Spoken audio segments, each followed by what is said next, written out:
So యెహోవా ఉత్తముడని రుచి చూచి తెలుసుకొనుడి.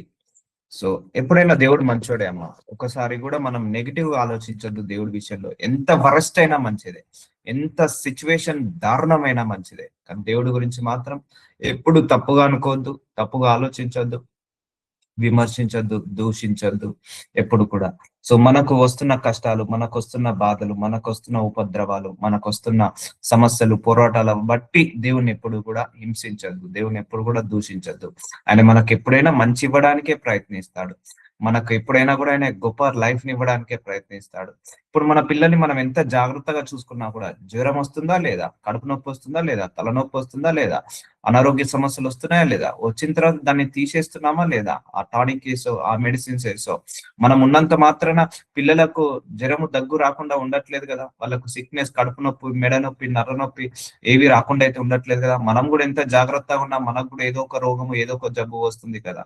So మనకు మన పిల్లలకు అలా వచ్చినప్పుడు మన పిల్లలు మనల్ని ఏమన్నా దూషిస్తున్నారా, నువ్వు సరిగా చూసుకోలేదని? అలాగే మనము కూడా సమస్యలు, శ్రమలు, పోరాటాలు వచ్చినప్పుడు మనము మన తండ్రిని దూషించొద్దు, విమర్శించొద్దు. సో ఆయన ఏ చేసినా మన మంచిగా చేస్తాడు. కష్టం రాగైతే చెప్పలేదు, కష్టం వస్తే ఆయన తీసేసుకుంటాడు. ఈ విశ్వాస పోరాటంలో ఇవన్నీ ముళ్ళులు తీసేసుకుంటూ వెళ్లాల్సిందే, స్పీడ్ బ్రేకర్స్ దాటుకుంటూ వెళ్లాల్సిందే. సో అంతేకాని దేవుణ్ణి విమర్శించినంత మాత్రాన నువ్వు ఆశీర్వదించబడవు. అదే ఆశీర్వాదానికి అడ్డుగోడగా అడ్డొస్తుంది. సో అందుకే ఒకటే గుర్తు పెట్టుకోండి, పరలోక రాజ్యానికి వెళ్ళాలంటే విశ్వాసంలో నడవాలి. విశ్వాసంలో ఎలా నడవడం అంటే ఏంటిదండి? నీ సుఖాల్లో కాదు, నీ కష్టాల్లో నువ్వు దేవుణ్ణి ఎంత ఎత్తుగా నమ్ముతున్నావో అదే విశ్వాసము. సుఖాల్లో ఉన్నప్పుడు ఎవడైనా నమ్ముతాడండి, ఆశీర్వదించబడినప్పుడు ఎవరైనా నమ్ముతారండి. కష్టాల్లో ఉన్నప్పుడు నువ్వు దేవుణ్ణి అదే విధిగా నమ్ముతావు చూసావా, అదే కాన్ఫిడెంట్ గా ఉంటావు చూసావా దేవుడి మీద, అదే సెల్ఫ్ రెస్పెక్ట్ తోటి ఉంటావు కదా దేవుడి మీద, అదే రెస్పెక్ట్, అదే కాన్ఫిడెంట్, అదే సంతోషము, అదే రిజాయిస్, లేకపోతే అదే బిలీవ్ ఉంటుంది కదా, అదే నమ్మకం ఉంటుంది చూసారా, అది అది కావాలి దేవుడికి. అందుకే విశ్వాసంలో మనం ప్రతిరోజు నడవాలి. విశ్వాసము అంటే నీకు కష్టాల్లో ఉన్నప్పుడు నువ్వు చూపించేదే విశ్వాసము, నువ్వు బాధలో ఉన్నప్పుడు కూడా చూపించేదే విశ్వాసము. సో నీ దేవుడి యొక్క నమ్మకము. సో అంతేగాని నువ్వు కష్టాల్లో బాధలు ఉన్నప్పుడు దేవుడిని దూషించావు, విమర్శించావు, ఆయన మీద సనుక్కున్నావు, గునుక్కున్నావు, అలిగావంటే నీకు దేవుడి మీద విశ్వాసం లేదన్నట్టే. గుర్తు పెట్టుకోండి. So don't do that. So మీ పరలోకపు తండ్రి పరిపూర్ణుడు, our God is always perfect అండి. గనుక మీరును పర్పుల్ గా ఉండండి, మీరు కూడా పర్ఫెక్ట్ గా ఉండండి అంటున్నాడు. So God is perfect. అందుకే మనల్ని కొన్ని శ్రమలు పెట్టి, కొన్ని పోరాటాలు పెట్టి మనల్ని ప్యూరిఫై చేసి మనల్ని కూడా పర్ఫెక్ట్ లాగా మారుస్తాడు. ఒకప్పుడు మనందరిలో కోపం ఉండే, ఇప్పుడు కోపం రమ్మంటే రావట్లేదు, పర్ఫెక్ట్ గా మార్చాడు. ఒకప్పుడు క్షమించలేని గుణం ఉండే, ఇప్పుడు మనందరికి క్షమించే గుణం ఇచ్చాడు, పర్ఫెక్ట్ గా మారుస్తున్నాడు. ఇవన్నీ కూడా కొన్ని శ్రమలు, పోరాటాలు పెట్టి మనల్ని మార్చుకుంటున్నాడు. సో అందుకే గాడ్ ఆల్వేస్ రైట్. ఎప్పుడు కూడా నీకు అన్ని ఉన్నా దేవుడు కరెక్టే, అన్ని లేకపోయినా దేవుడు కరెక్టే. నీకు ఉద్యోగం ఉన్నా దేవుడు కరెక్టే, ఉద్యోగం లేకపోయినా దేవుడు కరెక్టే. నీకు శ్రమలు ఉన్నా దేవుడు కరెక్టే, శ్రమలు లేకపోయినా దేవుడు కరెక్టే.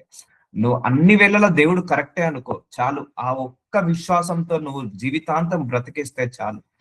ఏది ఉన్నా ఏది లేకపోయినా, ఎవరున్నా ఎవరు లేకపోయినా, ఏది వచ్చినా ఏది రాకపోయినా, జవాబు వచ్చినా రాకపోయినా, స్వస్థత వచ్చినా రాకపోయినా, మై గాడ్ ఈస్ గ్రేట్ అంతే. సో ఈ విశ్వాసం నుంచి నువ్వు మూవ్ కావద్దు, అన్ఫేతబుల్ గా ఉండద్దు.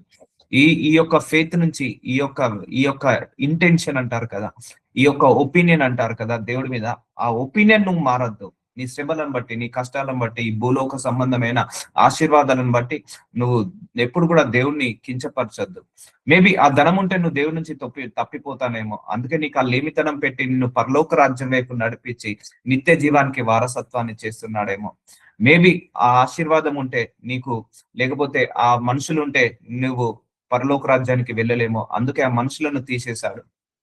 ఎంతమంది భర్తలను వదిలేస్తే భార్యలు వచ్చి ఈ ప్రేయర్ మీటింగ్ లో విని బలపడ్డారు చూసారా అండి. అదే భర్త ఉంటే ఏంటిది, పరలోక రాజ్యానికి వెళ్ళలేరు అని దేవుడు తీసేశాడేమో. సో అలా ఉంటాయి. దేవుడు ఏది చేసినా నీ మంచికి. ఎక్కడే గుర్తు పెట్టుకో, నీకు నిత్య రాజ్యం ఇవ్వాలని ఆయన అనుకున్నాడు, నీకు పరలోక రాజ్యం ఇవ్వాలని ఆయన అనుకున్నాడు, నీకు జీవ కిరీటం ఇవ్వాలని ఆయన అనుకున్నాడు. నీ పేరు జీవ గ్రంథంలో రాయబడ్డది కాబట్టే ఇగో ఈ ప్రేయర్ మీటింగ్ నడుస్తుంది. గుర్తు పెట్టుకోండి.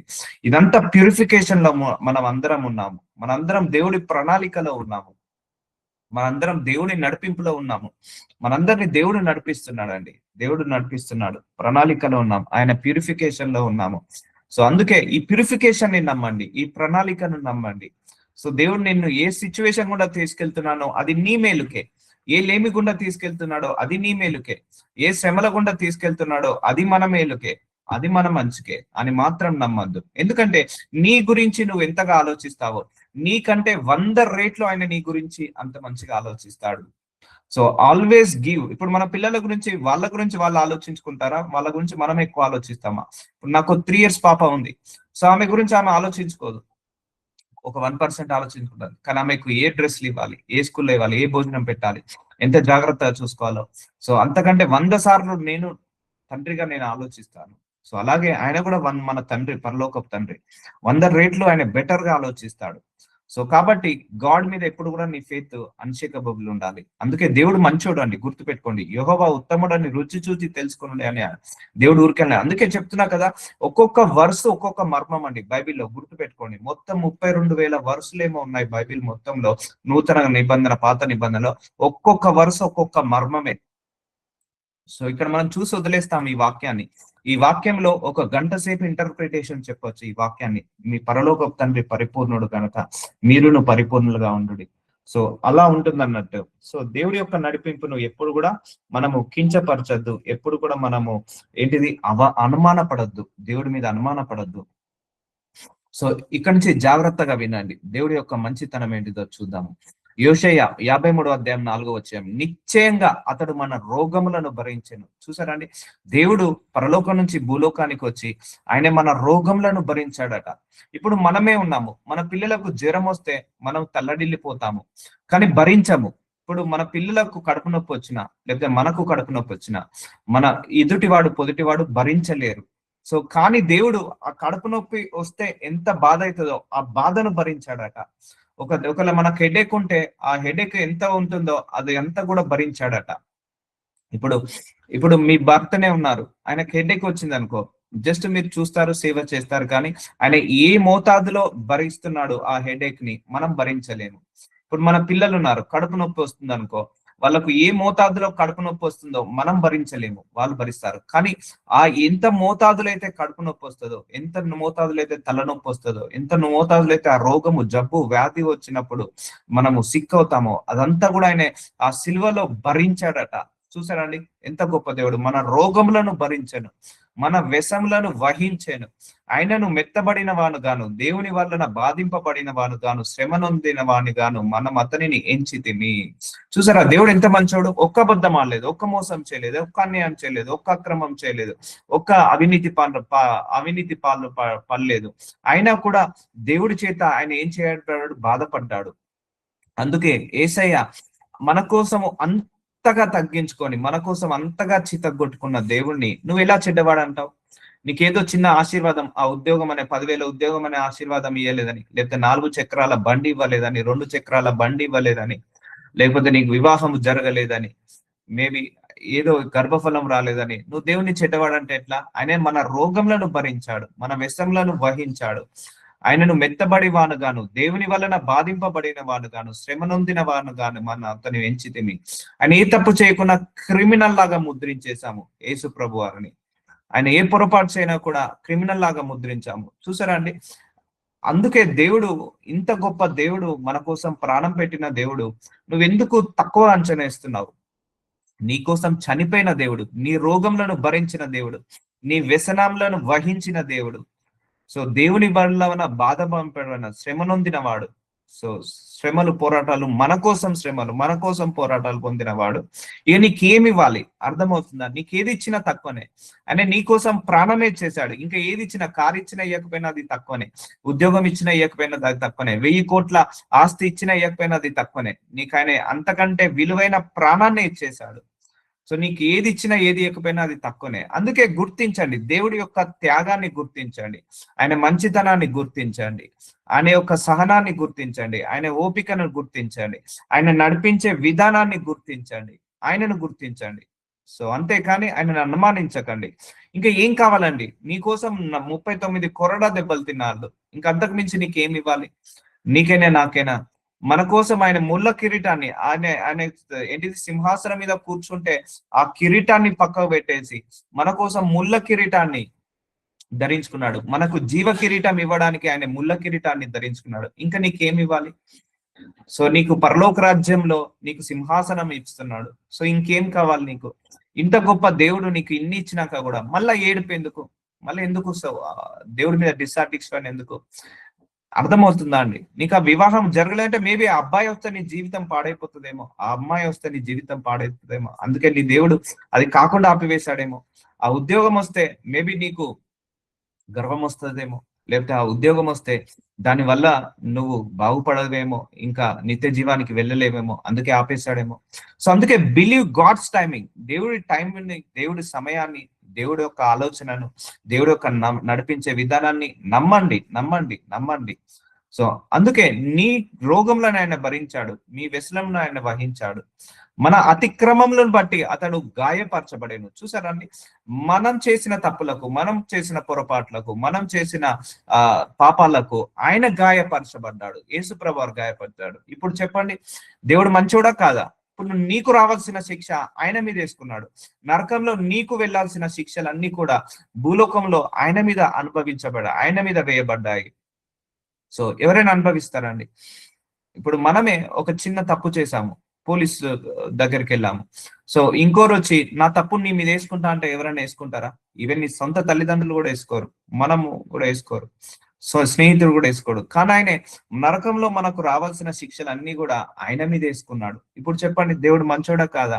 మరి ఎందుకు భూలోకంలో చిన్న చిన్న ఆశీర్వాదం లేదని, ఏదో కష్టం ఉన్నదని, ఏదో చిన్న బాధ ఉన్నదని దాని గురించి నువ్వు బాధపడుతున్నావే? నీకు నిత్య రాజ్యం ఇచ్చాడు, ఇంతకంటే గొప్ప రాజ్యాన్ని నీకు ఇచ్చాడే, పరలోక రాజ్యాన్ని ఇచ్చాడే, నీకు మహిమ సింహాసనాన్ని ఇచ్చాడే, జీవ కిరీటాన్ని ఇచ్చాడే, నీ పేరు జీవ గ్రంథంలో రాయబడ్డాయే, ఆ నరకంలో నరక యాతన నుంచి నిన్ను తప్పించాడే. మరి దేవుడు మంచోడు కదా? చూసారా, మన అతిక్రమములను బట్టి, మనం చేసిన చెడును బట్టి, మనం చేసిన దోషాలను బట్టి, మనం చేసిన పాపాలను బట్టి అతడు గాయపరచబడేను, మన దోషములను బట్టి నలగొట్టబడేను. చూసారండి, నువ్వు చేసిన తప్పుకు, నేను చేసిన తప్పుకు ఆయన గాయపరచబడ్డాడు. ఆయన దోషములో మన దోషంలను బట్టి ఆయన నలగొట్టబడ్డాడు. సో మన అతిక్రమలను బట్టి. సో ఇప్పుడు చెప్పండి, ఆయన ఏ తప్పు చేయలేదు, మళ్ళా ఆయన తప్పు చేయకున్నా కూడా తప్పులాగా అయిపోయాడు. సో ఒక శిలువ మరణం ఎవరికి వేస్తారు తెలుసారా అండి? సో క్రూరమైన మృగం లాంటి వాళ్ళకేస్తారు శిలువ మరణము. ఆ కాలంలో ఎవరికేస్తారు శిలువ మరణం? ఏంటంటే ఇక ఘోర పాపి అంటారు చూసారా, ఏంటి బిగ్గెస్ట్ క్రిమినల్. ఇక అంతకు మించి నేరస్తుడు ఎవడు ఉండడు. ఆ శిల్వ మరణము ఎవరికైనా ఖరారైందంటే ఈ అంతకు మించిన దుర్మార్గుడు, అంతకు మించిన మోసగాడు, లేకపోతే అంతకు మించిన క్రిమినల్ ఉండడు. అలాంటి వాళ్ళకు శిల్వ మరణం వేస్తారు. ఆ కొరడ దెబ్బలు కొట్టుకుంటూ ఆ శిలువను ఎత్తుకుంటూ తీసుకెళ్తారు. అందుకే అలా వేస్తారనే ఎవరు భయపడి కూడా అలాంటి ఘోర పాపాలు చేయరు. కానీ అలాంటిది ఆయనకు అలాంటి శిక్ష వేయబడ్డది. కానీ ఆయన ఏమైనా తప్పు చేశాడా? ఒక్క అబద్ధం ఆడలేదు, ఒక్క మోసం చేయలేదు, ఒక్క అపవిత్ర కార్యం లేదు, ఒక్క అన్యాయం లేదు, ఒక్క అక్రమం లేదు. అయినా కూడా ఆయన అంత గాయపరచబడ్డాడు, అయినా కూడా ఆయన అంత నల్లగొట్టబడ్డాడు. సో ఇప్పుడు చెప్పండి, అవే గాయాలు మనకు తాకి ఉంటే, అవే అలాగే మనల్ని నల్లగొట్టబడతాయి. అది జరిగేది, ఆ శిక్ష మన మీద ఉన్నది, ఆ శిక్ష అంతా ఆయన మీద వేసుకున్నాడు. అవునా కాదా? ఇప్పుడు యేసుప్రభు భూమి మీదకి రాలేదనుకోండి, నరకంలో ఇలాంటి శిక్షలు మన మీద ఉండేది. సో ఆ శిక్షలన్నిటిని ఖరారు చేశాడు, క్యాన్సల్ చేసేసాడు ఆయన వచ్చి.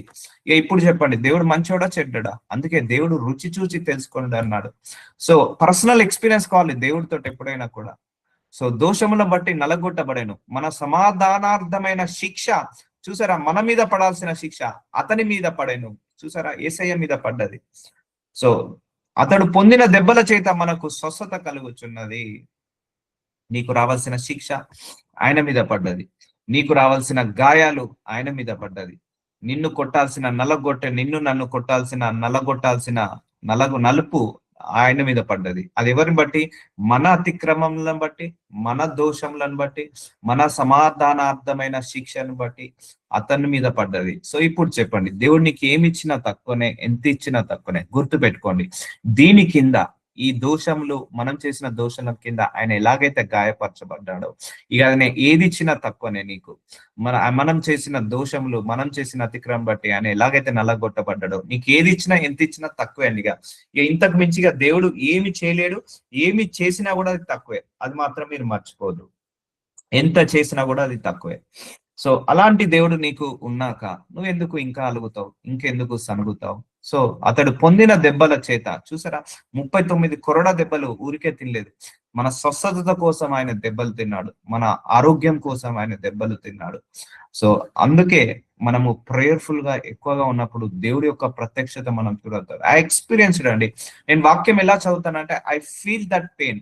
ఇక్కడ మీరు అతిక్రమం బట్టి అతడు గాయపరచను, ఐ విల్ ఇమాజిన్ దట్ ఆ గాయాలు ఎలా తాకాయి, ఎలా కొట్టారు, అది కొట్టినప్పుడు ఎంత నొప్పి. మనకు చిన్నగా గుండు సూది కుచ్చుకుంటేనే మనము తల్లడిల్లిపోతాము. అలాంటిది ఒక కొరడాలు, దానికి మళ్ళీ ముళ్ళులు ఉంటాయి. ఏసి కొడితే చర్మం లేస్తుంది, ఏసి కొడితే చర్మం ఊడొస్తుంది, పైన చర్మం అంతా మొత్తం చర్మం అంతా ఊడొచ్చింది. అలాంటి దేవుడు దెబ్బలు తిన్నాక ఇంకా నీకేమి ఇవ్వాలి, ఇంకెంత ఇవ్వాలి, ఇంకేం చేయాలి? అది మనం అడగకుండానే. సో ఇవన్నీ మనకు పడాల్సిన శిక్షలు. మనం ఒక్కసారి బెల్ట్ తీసుకొని మీకు మీరు కొట్టుకోండి, మనకు మనం కొట్టుకుందాం, ఎంత సుర్రుమంటదో. అలాంటిది ఆయనను అలా కొట్టారు. ఆ బెల్ట్ కంటే ఇంకా 100 రెట్ల ప్రెషర్ ఉంటది దానికి. సో అంత మంచి దేవుడు. సో అర్థమవుతుందా అండి? ఆయన ఏ తప్పు చేయకుండా, ఏ పొరపాటు చేసినా, నువ్వు నేను తప్పు చేశామని, మనము తప్పు చేశామని ఆయన దెబ్బలు తిన్నాడు. అందుకే దేవుడు రుచి చూచి తెలుసుకో అంటున్నాడు. మనందరము గొర్రె వలె త్రోవ తప్పిపోయినాం అందరు. మొత్తం చీకటే. యేసుప్రభు వారు రాకముందుకు మొత్తం చీకటే. చచ్చిన ప్రతివాడు మరణానికే, చచ్చిన ప్రతివాడు పాతాళానికే, చచ్చిన ప్రతివాడు నరకానికే. సో అందరూ త్రోవ తప్పిపోయారు, ఎవరి ఇష్టరాజ్యం వాళ్ళది. మనలో ప్రతివాడును తనకిష్టమైన త్రోవకు తొలిగాను. యెహోవా మనందరి దోషమును అతని మీద మోపెను. చూసారా అండి? మనందరి దోషాలట యేసయ్య మీద, కుమారుడి మీద మోపారట. సో తండ్రి ప్రాణంగా ప్రేమించిన కుమారుణ్ణే వదులుకున్నాడు. సో కుమారుడు తండ్రి మాట కోసము, మనందరి కోసము గాయపరచబడ్డాడు, నలగొట్టబడ్డాడు, చితగొట్టబడ్డాడు. దోషమును అతని మీద మోపెను. చూసారా, మనందరి దోషములు ఆయన మీద మోపబడ్డాయి. చెప్పండి, ఇప్పుడు ఎవరు గొప్పవాళ్ళు? దేవుడు మంచోడా కాదా? సో దేవుడు ఏమైనా నీకు అన్యాయం చేశాడా, అక్రమం చేశాడా? సో అందుకే ఈ స్పిరిచువల్ వరల్డ్ నే ఆలోచించండి మీరు. మనం భూలోక సంబంధులం కాదు, పరలోక సంబంధులం. ఈ భూలోకంలో ఈ శ్రమలు పోరాటాలు నథింగ్ నీకు రాబోయే మహిమ ముందు ఈ లేమితనము నథింగే, ఈ శ్రమలు, ఈ పోరాటాలు నథింగే, ఈ బాధలు, ఈ కష్టాలు నథింగే. రాబోయే నీకు గొప్ప మహిమ ముందు. సో మనందరం గొర్రె వలె త్రోవ తప్పిపోతుంది. సో మనకిష్టమైన దారిలో వెళ్ళాము. సో మనందరి దోషమును ఆయన మీద మోపాను. అందుకే దేవుణ్ణి తప్పించి నువ్వు దేన్ని ప్రేమించద్దు. నేను నా ఎక్స్పీరియన్స్ తో చెప్తున్నా, ఎవరిని ప్రేమించద్దు. ఎవరు కూడా నీకోసం ప్రాణం పెట్టలేరు కూడా. ఎవరు కూడా నీకోసం నల్లగొట్టలేరు, చితగొట్టలేరు. అందుకే commit your self to God. నువ్వు దేవుడి మీద 100% హోప్ ఉండాలి, 100% బిలీవ్ ఉండాలి, 100% ట్రస్ట్ ఉండాలి. ఒకటే అండి, ఉంటే ఉంటాం, పోతే పోతాం. ఉన్నా ఇక్కడ దేవుణ్ణి స్తుతించడమే, పోయినా దేవుణ్ణి స్తుతించడమే. అర్థమవుతుందా? జాబ్ వస్తే రాని, లేకపోతే వచ్చినా నేను దేవుణ్ణి స్తుతిస్తా, జాబ్ రాకపోయినా నేను దేవుణ్ణి స్తుతిస్తా. ఆరోగ్యం వచ్చినా నేను దేవుణ్ణి స్తుతిస్తా, నాకు నార్మల్ రిపోర్ట్ రాకపోయినా దేవుణ్ణి స్తుతిస్తా. నాకు అన్ని ఉన్న దేవుని సృష్టిస్తా, అన్ని తీసేసిన దేవుని సృష్టిస్తా. ఎందుకంటే ఒకరు వచ్చారని దేవుని గొప్ప చేయను, ఒకరు వెళ్ళిపోయారని దేవుని తక్కువ చేయను. ఒక ఆశీర్వాదం నాకు వచ్చిందని దేవుణ్ణి ఎత్తను, ఒక ఆశీర్వాదం రాలేదని దేవుని కింద దింపను. సో అన్ని వేళలా దేవుణ్ణి నేను ఎత్తుకొనే తిరుగుతా. అర్థమవుతుందా అండి? అన్ని వేళలా మనం దేవుణ్ణి ఎత్తుకొనే తిరగాలి, నెత్తి మీద పెట్టుకొని చూసుకోవాలి. ఎందుకు? ఇగో మన దోషంను అతని మీద మోపెను. మన దోషంను చూసారా అండి? తండ్రి ఎంత మంచివాడు. సో ఎవరైనా ఇప్పుడు మన పిల్లలే ఒక 2-3 రోజులు మీ పిల్లల్ని ఆడుకుంటాము ఇస్తామంటే వెళ్తాం, ఆడుకోవడానికే ఇస్తామంటే ఇస్తామా? ఇవ్వము. అలాంటిది ఆయన చంపడానికి కిందికి తీసుకొచ్చాడు, మన దోషంలను తన మీద వేయడానికి తీసుకొచ్చాడు. సో అర్థమవుతుందా అండి? నేను ఎందుకు ఈ స్క్రిప్చర్ తీసానంటే దేవుడి యొక్క గొప్పతనం ఏంటిదో, ఆయన ఔన్నత్యం ఏంటిదో, ఆయన మంచితనం ఏంటిదో, ఆయన యొక్క సాక్రిఫై ఏంటిదో మీకు అందరికీ తెలుసు. కానీ వాక్యంలో చూసినప్పుడు ఆ డెప్త్ తెలుసుకోవాలి. సో అందుకే త్రోవకు తొలిగేను. సో మనందరం తప్పిపోయిన వాళ్ళందరి కోసం కూడా ఆయన, సరే మనం ఏమైనా పుణ్యాత్ముడి కోసం చనిపోయినామంటే ఏమనుకోవచ్చు. ఘోరమైన పాపం చేసిన వాళ్ళం, ఘోరమైన అన్యాయం, అక్రమం చేసిన వాళ్ళం. సో భూలోకంలో ఇలా చనిపోయిన వాళ్ళు ఎవరు లేరు, ఎవరు ఉండరు కూడా.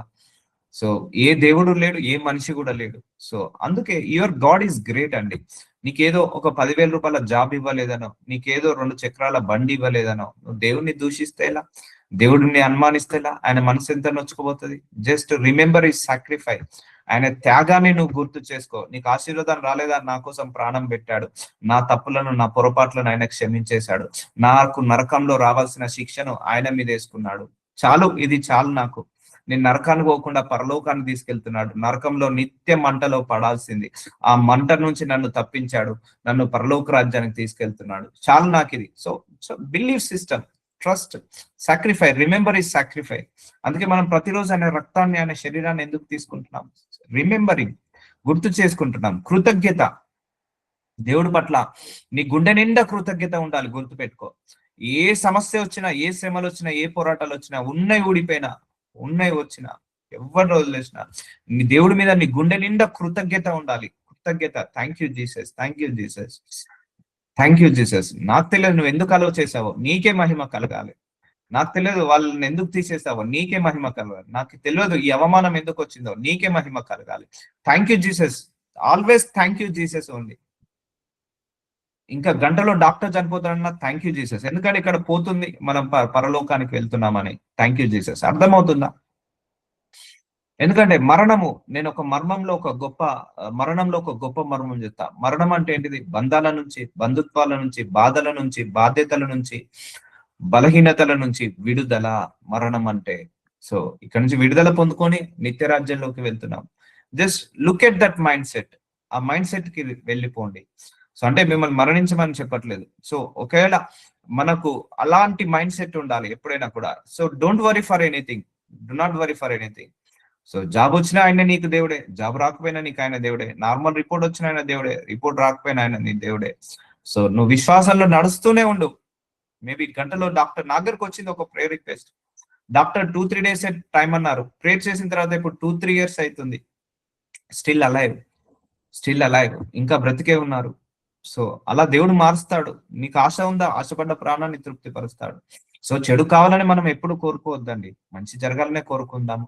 ఒకవేళ చెడు అయిందంటే దేవుడు ఏదో ఒక నడిపింపు నడిపిస్తున్నాడు, ఏదో ఒక చిత్తాన్ని నెరవేరుస్తున్నాడు అనుకుని దేవుణ్ణి స్తుతించు, దేవుణ్ణి ఆరాధించు. మంచి కావాలనే కోరుకుంటాం ఎవరైనా కూడా. మనం రోగాలు రావాలని కోరుకుంటామా? కోరుకోం కదా. మనం తక్కువగా బ్రతకాలని కోరుకోం. మంచి జీవితం ఉండాలనే కోరుకుంటాం. సో అందుకే నీ సిచ్యువేషన్ బట్టి, నీ సర్కమ్స్టాన్సెస్ బట్టి, నీ ప్రాబ్లమ్స్ బట్టి, నీ శ్రమలు, నీ పోరాటాలను బట్టి దేవుని ఎప్పుడు దూషించబోక, దేవుని ఎప్పుడు విమర్శించబోక, దేవుడి మీద విశ్వాసాన్ని ఎప్పుడు కూడా తగ్గించుకోక. ఓకే, అర్థమవుతుందా? అతడు దౌర్జన్యము నొందెను, బాధింపబడినను అతడు నోరు తెరవలేదు. చూసారండి, అన్యాయంగా సిలువ వేశారు, అక్రమంగా అబద్ధాలు ఆడారు, అక్రమంగా మోసం చేశారు, అక్రమంగా ఆయన మీద నిందలు వేసేశారు. దౌర్జన్యము నొందను, బాధింపబడినాడు, అతడు నోరు తెరవలేదు. చూసారా? వదకు తేబడు గొర్రె పిల్ల బొచ్చు కత్తిరించు అని ఎదుట గొర్రెయు మౌనంగా నుంట అతడు నోరు తెరవలేదు. ఇప్పుడు గొర్రె పిల్లను బలిస్తారండి. చూడండి, గొర్రె పిల్ల ఏమన్నా ఎవరికైనా హాని చేస్తుందా అండి? ఎవరినైనా చంపుతుందా? ఈవెన్ సింహము, పులి అన్నా చంపుతుంది. కానీ గొర్రె పిల్ల అటుకూర ముక్కలు, ఇటుకూర ముక్కలు, ఆకు మొక్కలు తిని మౌనంగా ఉంటది గొర్రె పిల్ల. సో ఆ మౌనంగా ఉన్న గొర్రె పిల్లను ఎలాగైతే భరించారో, ఈ యేసు ప్రభువారు కూడా అలాగే మౌనంగా ఉండి బలి చేయడం జరిగింది. అంతే కదా అండి. గొర్రెపిల్ల ఎంత మౌనంగా ఉంటది, ఎంత హంబుల్ గా ఉంటది. చూడండి, గొర్రెపిల్ల ముఖం చాలా హంబుల్ గా ఉంటది, చాలా మౌనంగా ఉంటది. సో ఎవరిని హాని చేయదు. సాధువు జంతువు అంటారు కదా, ఎవరిని కూడా హింసించని జంతువు ఎవరైనా ఉందంటే అది మేకపిల్ల, ఆవు స్వభావం చూడండి. అలాంటి గొర్రె పిల్లను తీసుకొచ్చి బలిస్తారు. సో వాళ్ళ పాపాలు, వాళ్ళ దోషాలను చేయాలని. అలాగే యేసయ్య గొర్రె పిల్లలాగా మారి, సో ఆయన దౌర్జన్యము నొందెను. సో అన్యాయంగా ఆయన ఉట్టి పుణ్యానికి ఆయన మీద నిందలేశారు. సో బాధింపబడినను అతను నోరు తెరవలేదు. సో మన మీద కూడా కొన్ని సందర్భాలు ఇలా వస్తాయి, మనం కూడా నోరు తెరవద్దు, గుర్తుపెట్టుకోండి. సో అన్యాయపు తీర్పు నొందిన వాడే అతని కొనిపోబడేను. సో అన్యాయంగా తీర్పు పొందాడు, ఆయనకు ఆ శిక్షకు పాత్రుడు కానే కాదు, కానీ ఆ శిక్ష ఆయన మీద వేసేశాడు. అన్యాయపు తీర్పు నొందాడు, అన్యాయంగా అక్రమంగా ఆయన మీద చాడీలు చెప్పారు, లేనిపోని చెప్పారు, అవన్నీ భరించాడండి. ఈ టుక్ దట్ పెయిన్. సో అర్థమవుతుందండి, ఆయన ఒక రాజ్యానికి రాజు, ఈ భూమిని ఆకాశాన్ని సృష్టించిన సృష్టికర్త. అలాంటి సృష్టికర్త మన కోసం కింది దిగి వచ్చాడు. ఇప్పుడు అర్థమవుతుందా? నీ దేవుణ్ణి రుచి చూచి తెలుసుకొనుడి అనే వాక్యంలో ఎన్ని మర్మాలు ఉన్నాయో తెలుసా అండి? ఎన్ని మర్మాలు ఉన్నాయి. అతడు కొనిపోబడెను, అతను నా జనముల అతిక్రమమును బట్టి మెత్తబడెను కదా. సో చూసారా, మన అతిక్రమములను బట్టి ఆయనే ఎత్తబడ్డాడు, ఆయన కొట్టబడ్డాడు, హింసించబడ్డాడు. సజీవుల భూమిలో నుండి అతన్ని కొట్టివేయబడెను, ఆయనను అతను తరము వారిలో ఈ సంగతి ఆలోచించిన వారెవరు? అర్థమవుతుందా? ఎవరైనా ఆలోచిస్తున్నారండి? యేసు ప్రభువారు ఇంత వీర మరణం, ఇంత గొప్ప మరణం, ఇంత దుర్మరణం పొందుకున్నాడు కదా, ఎవరైనా ఆలోచిస్తున్నారా? ఎవరైనా? క్రైస్తవులే సరే, అన్నిని పక్క పెట్టేద్దాం. అయ్యో, నా కోసం ఇంతగా నల్లగొట్టబడ్డాడు, ఇంత చిత్తగొట్టబడ్డాడు. ఏముంది దేవుని నమ్ముకున్నాక? ఏం చేశాడు? నా భర్త మారాడా? నా భార్య మారిందా? నా పిల్లలు మారారా? సో నీ భర్తని భార్య మారకపోతే దేవుని తిడతావా? దేవుని విమర్శిస్తావా? నీ పిల్లలు సరిగా ఉద్యోగం చేయకపోతే దేవుని తిడతావా? దేవుడు ఏమన్నా తాగమని చెప్పాడా? నీ భర్తతోటి భార్యతోటి నీకు దేవుడు ఏమన్నా గొడవ పెట్టుకోమని చెప్పాడా? భార్య ఏమన్నా గయ్యాలితనం చూపించమని చెప్పాడా దేవుడు ఏమన్నా? లేకపోతే నీ పిల్లల్ని చదవకని చెప్పాడా దేవుడు ఏమన్నా? లేకపోతే నీ పిల్లల్ని తిరిగి తాగుబోతులుగా అని చెప్పాడా దేవుడు ఏమన్నా? అదే చెప్తున్నాను కదా. సో ఈ తరములో ఈ సంగతి ఆలోచించిన వారు ఎవరు ఆలోచిస్తున్నారు? సో దేవుని దూషించడం ఒక కామన్ అయిపోయింది, దేవుని విమర్శించడం ఒక అదైపోయింది. సో అర్థం కావట్లేదు. అలాంటి వాళ్ళు నరకానికి పాత్రదు. దేవదూషణ మహాపాపము బైబిల్లో సెలవిచ్చాడు దేవుడు. నీ దేవుణ్ణి అనుమానించద్దు. దేవుడు ఒకటే చెప్పాడు, యేసు ప్రభువారు, నీ దేవుణ్ణి మాత్రమే నమ్మాలి, ఎప్పుడు కూడా దేవుణ్ణి శోధించద్దు, అనుమానించద్దు. Don't worry anything. ఎప్పుడు కూడా దేవుని మీద అనుమానం కానీ శోధన కానీ, ఆయన మనల్ని పరీక్ష పెట్టాలి కానీ మనం ఆయనను పరీక్షించద్దు. పరీక్షించిందంటే ఆయనను అనుమానించద్దు. ఎప్పుడు కూడా అనుమానించద్దు. సో అనుమాన పడకండి దేవుడి మీద. వస్తే వచ్చింది, రాలేదు, ఉంటే ఉన్నది, పోతే పోతుంది. సో ఇంతగా తీర్పు నొందిన వాడే అతిక్రమాలను బట్టి మెత్తబడేను కదా.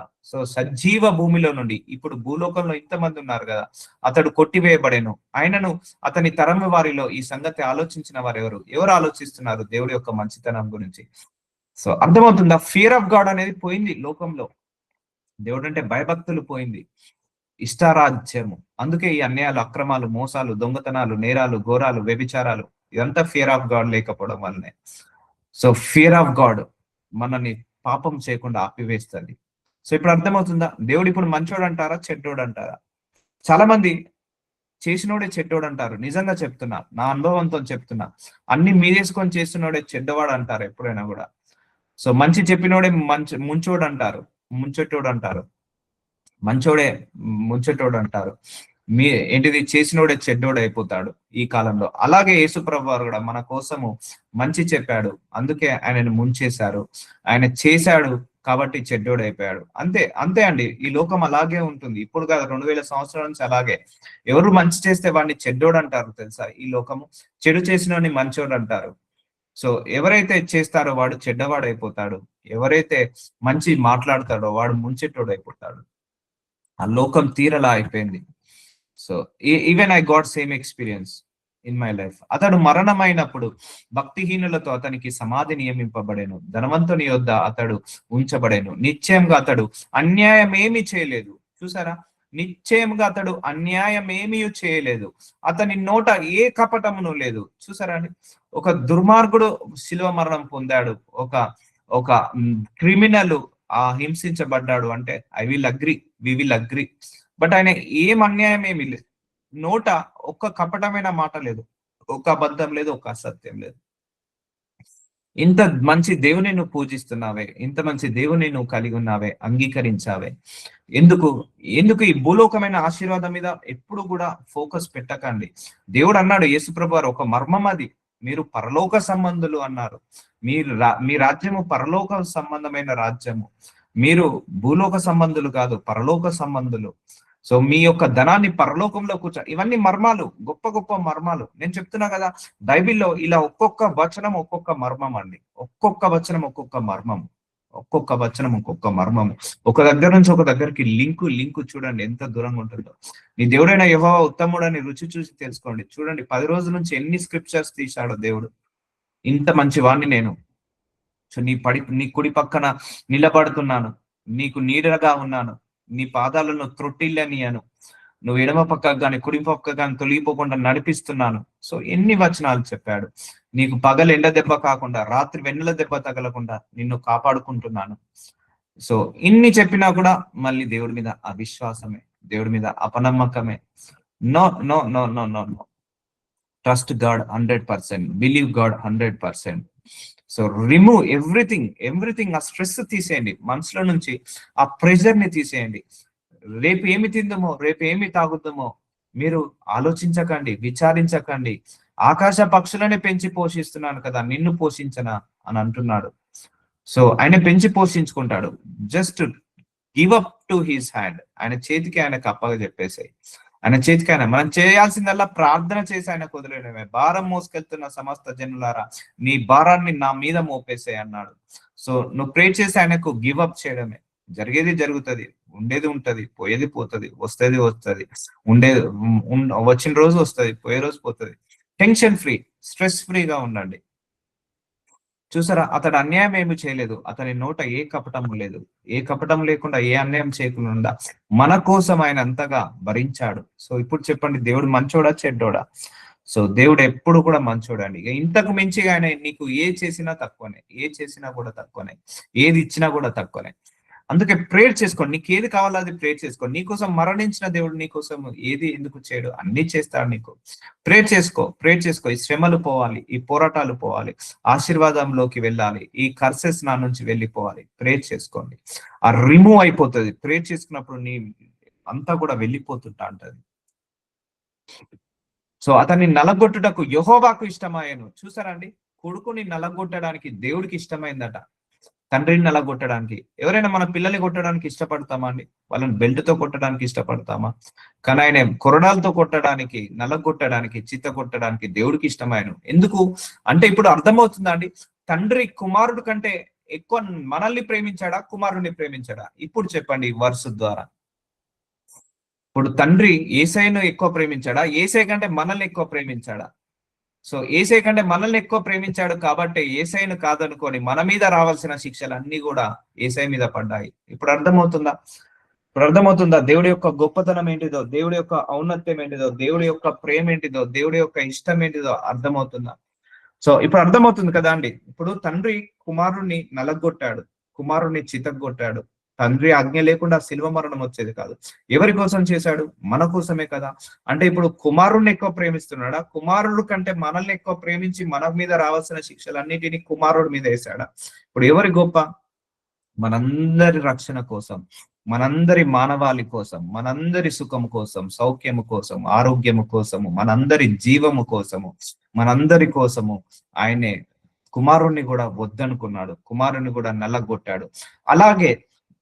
అలాగే కుమారుడు ఏమైనా వద్దన్నాడా? నువ్వెవరు, నేనెందుకు వాళ్ళ కోసం చనిపోవాలి, వాళ్ళ కోసం నేనెందుకు నల్లగొట్టబడాలి, నేనెందుకు చిట్టపట్టబడాలని యేసయ్య అనుకున్నాడా? అనుకోలేదు కదా. సో ఆయనే తండ్రి ఆజ్ఞను ఆయనే కూడా శిరస్సు వంచాడు. సో తండ్రి కుమారుడు ఇద్దరు కలిసి మన కోసం ఎంత త్యాగం చేశాడో ఇప్పుడు గుర్తొస్తుందా? అందుకే కుమారుణ్ణి నలగొట్టటకు తండ్రికి ఏమైందట? ఇష్టమాయను. ఆయన అతనికి వ్యాధి కలుగజేశాను. అతడు తన్ను తానే అపరహార పరిహార్థ బలికి చేయగా, అంటే తను తానగే బలిగా మార్చుకున్నాడు, బలి అర్పణంగా. ఎందుకు? తండ్రి మాట విని. ఎవరి కోసం? మన కోసం. అండ్ కుమారుణ్ణి ఎందుకు పంపించాడు? మన కోసము. సో చూసి అర్థమవుతుందా అండి సృష్టి ధర్మాన్ని దేవుడు ఎలా నెరవేర్చుకుంటూ వస్తున్నాడు? సో అందుకే ఇంత మంచి దేవుడు నీకున్నాక, ఇంత గొప్ప దేవుడు ఉన్నాక ఇంకా ఎందుకు అవిశ్వాసం, ఇంకా ఎందుకు అపనమ్మకం? అతని సంతానము చూచును, అతడు దీర్ఘాయుష్మంతుడగును, యెహోవా ఉద్దేశం అతని వలన సఫలమగును. సో చూసారా, తండ్రికి ఇష్టమైందట ఆయన నలగొట్టడం, చితగొట్టడము. యేసు ప్రభువారు తన్ను తానే అపరాధ పరిహార్థ బలిగా. అపరాధ పరిహార్థ బలి అంటే ఏంటిది? అపరాధం చేసి నేనే తప్పు చేశాను, నేనే పొరపాటు చేశాను, నేనే అన్యాయం అక్రమం చేశానని యాక్సెప్ట్ చేసి నాకు నేను బలిస్తున్నాను. కొంతమంది అన్యాయం చేసిన వాళ్ళు, కొంతమంది మర్డర్ చేసిన వాళ్ళు పోలీస్ స్టేషన్కి వెళ్ళి ఎస్ నేనే మర్డర్ చేశాను, ఇదిగో తీసుకోండి కత్తి, ఇదిగో తీసుకోండి గన్ను అని లొంగిపోతారు. చూసారా? సో వాళ్ళు దే యాక్సెప్టెడ్ అండ్ లొంగిపోతారు, సరెండర్ అయిపోతారు వాళ్ళు పోలీసులకు, లాయర్లకు, లేకపోతే ఆ జడ్జికి. ఎస్, నేనే తప్పు చేశాను అని, భలే నన్ను మీరు ఏమన్నా చేసుకోనంట. సో అలాగే ఆయన ఏ తప్పు చేయకున్నా నేను తప్పు చేశానని బలిగా మారిపోయాడు. అర్థమవుతుందా అండి? సో సో ఇప్పుడు చెప్పండి, సో గాడ్ ఈజ్ గ్రేటా, గాడ్ ఈజ్ నాట్ గ్రేటా, గాడ్ ఈజ్ రైటా, నాట్ రైటా? ఏదో చిన్న చిన్న ఆశీర్వాదం రాలేదని, చిన్న చిన్న ఏదో ఒక ఏంటి ప్రార్థనకు డిలే అయిందని దేవుణ్ణి నమ్మకపోతే ఎలా? ఇంత గొప్పగా నీ గురించి మరణించాడే, ఇంత గొప్పగా నీ మీద ప్రాణం పెట్టుకున్నాడే, ఇంత గొప్పగా నల్లగొట్టాడే, చిత్తగొట్టబడ్డాడే, ఇష్టమయ్యానే. సో ఇంకా ఎందుకు దేవుడి మీద అపనమ్మకం? Remove that mind set. ఆ మైండ్ సెట్ మారాలి దేవుడి మీద. అతడు తనకు కలిగిన వేదనను చూచి తృప్తి పొందెను. చూసారండి, మనకు ఏదైనా కష్టం ఉంటే బాధపడతాము, కానీ దేవుడికి ఆ వేదన కలిగి, ఆ యేసుప్రభు వారు ఆ వేదన చూచి తృప్తి పొందాడట. ఈ సాటిస్ఫైడ్. ఎందుకంటే he took all the pressures, మనందరి ప్రెజర్స్ ఆయన తీసుకున్నాడు. ఇప్పుడు మన పిల్లల ప్రెషర్ మనం తీసుకొని సాటిస్ఫై అవుతామా లేదా? వాళ్ళకు ఏమైనా ఉద్యోగం కావాలన్నా, లేకపోతే వాళ్ళని పెంచాలని, పోషించాలని, వాళ్ళని మంచి మార్గంలో నడిపించాలని, వాళ్ళని నడిపించిన తర్వాత మనం సాటిస్ఫై అవుతాం కదా. సో ఆయన కూడా సాటిస్ఫై అయ్యాడట. ఆ వేదనను తీసుకొని మనము మంచి చేసి మన పిల్లలు గొప్ప వాళ్ళైతే మనం సాటిస్ఫై అవుతాం. అదే వాళ్ళ అన్యాయాలు, అక్రమస్తులు అయితే మనం సాటిస్ఫై కాలేము. సో మన బాధలను తీసుకొని ఆయన సాటిస్ఫైడ్ అయ్యట. మన వేదనలు, రోదనలు, శోధనలు తీసేసుకొని ఆయన సాటిస్ఫైడ్ అట. అతడు తనకు కలిగిన వేదనను చూచి తృప్తి నొందాడట. నీతిమంతుడైన నా సేవకుడు జనుల దోషములను భరించుకున్న అనుభవ జ్ఞానము చేత అనేకులను నిర్దోషులుగా చేయును. చూసారా అండి, మనల్ని నిర్దోషులుగా చేయడానికి ఆయన దోషి అయ్యాడు. మనల్ని న్యాయస్తులుగా చేయడానికి ఆయన అన్యాయస్తుడైపోయాడు. మనల్ని పరలోకానికి పంపించడానికి ఆయన భూలోకంలో నరకాన్ని అనుభవించాడు. మనకు జీవ కిరీటం ఇవ్వడానికి ఆయన ముళ్ళ కిరీటాన్ని ధరించాడు. మన కాళ్ళతో చేతుల చేత చేసిన తప్పులు, పొరపాట్లు, దోషాలను నలగొట్టడానికి, తీసివేయడానికి, తుడిచివేయడానికి ఆయన కాళ్ళకు, ఆయన చేతులకు మేకులు కొట్టించుకోవడం జరిగింది. మన రోగాల కోసం, మన జబ్బుల కోసం, మన స్వస్థత కోసం ఆయన 39 కొరడా దెబ్బలు తినడం జరిగింది. ఇప్పుడు అర్థమైందా ఆయన శిల్వ మరణంలో ఉన్న మర్మము ఏంటిదో? ఊరికే మరణించలేదు, టైంపాస్ కు మరణించలేదు. 6 గంటలు మేకుల మీద ఆయన ఏంటిది వేలాడుతున్నప్పుడట మన మొత్తం చుట్టూ డార్క్నెస్ అయిపోయి, ఆ డార్క్నెస్ లో భీకర పోరాటం అట. తెలుసా అండి? చుట్టూ చీకటి కమ్ముకొని అపవాది శక్తులతో భీకరమైన పోరాటం జరిగింది. అందుకే ఈ భూలోకంలో ఉన్న చెడునంతా ఆయన శరీరంలోకి తోసివేయబడింది. ఈ భూలోకంలో ఉన్నంత దోషాలు, పాపాలు, అన్యాయం, అక్రము, శాపాలు అన్ని కూడా ఆయన శరీరంలోకి తీసుకోబడ్డాయి.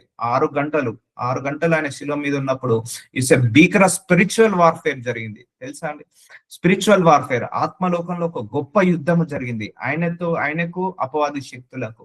ఈ టుక్ అవర్ ఇనిక్టివిటీ, ఈ టుక్ అవర్ డిసీజెస్. ఆ 6 గంటలు వేళ్లాడలేదు కాదు, ఆయన తీసేసుకున్నాడట మొత్తము. ఈ లోకంలో ఉన్న చెడుని, ఈ లోకంలో ఉన్నంత కీడుని, ఈ లోకంలో ఉన్న పాపాలను, ఈ లోకంలో ఉన్న దోషాలన్నిటిని కూడా తీసేసుకొని వేదన పడ్డాడట. అప్పుడు ఆయన తృప్తి పొందాడట. ఎందుకంటే he took everything in his body. So నీతిమంతుడైన నా సేవకుడు జనముల దోషాలను భరించుకున్న అనుభవ జ్ఞానము చేత అనేకులను నిర్దోషులుగా చేయను. చూసారా, మనందరినీ పరలోక రాజ్యానికి తీసుకెళ్ళడానికి he took everything on that day.